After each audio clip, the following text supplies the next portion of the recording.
I say good morning. Welcome to CTV Morning Live. It is Friday, June 20th, and the big story on the day, of course, is the weather. We have a look at the possible tornadoes from yesterday on the wild weather day that was Thursday. This shot from Jeff of a funnel cloud near LaJorde, Saskatchewan. Our inbox has been flooded, as you can imagine, with pictures and videos. We're still accepting more, so you can send those our way. Now, before you say, why are you saying possible tornadoes? We've seen the videos. We've seen all this. There's a reason. Environment and Climate Change Canada has to call them possible until they've gone out and done their investigation. So that's the language they're using.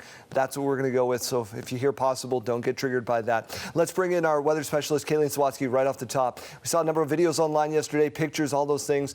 You spoke to Environment and Climate Change Canada. If you could, please take us through the timeline. Sure, Daryl. So meteorologist Eric Dykes with Environment Canada said they likely won't have confirmation on these possible tornadoes until later today, but he did give a chronological breakdown of their reports for the day, and here's what he had to say. The first report of a possible tornado came in at 4:20 p.m., and that was near Hirsch. This one was reported to be short-lived, likely only about a minute or two on the ground. At 4:35 p.m., loony-sized hail was reported in White City. The same thunderstorm cell that produced the possible tornado near Hirsch then was reported to have produced 3 possible tornadoes near Frobisher at 4:40, 4:45, and 4:49 p.m. The next report was at 5:05 p.m. for a possible tornado southwest of Davin.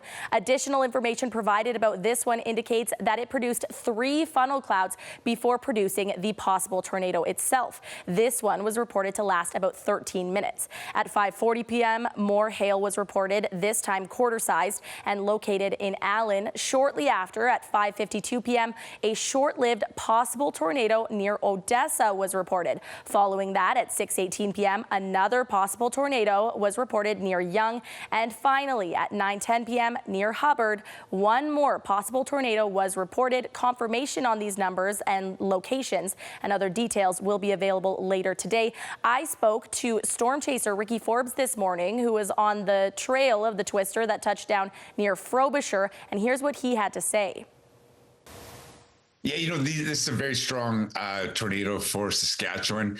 And while the ratings aren't out yet, we did see down power lines. We saw oil field tankers knocked over. One tank got thrown over half a mile in a farmer's yard. So, we're definitely looking at some definitely strong tornado damage. Nothing like what we haven't seen before in Saskatchewan. Ricky Forbes has a lot of content on his social media pages, so you can definitely head on over there to see more of that. Absolutely. I think this is a strong indicator of what we have coming up this summer. It's not necessarily tornadoes, but a really active storm summer. Right after this, we have a large moisture pooling coming up into the Canadian prairies, and that's going to bring more storms with it.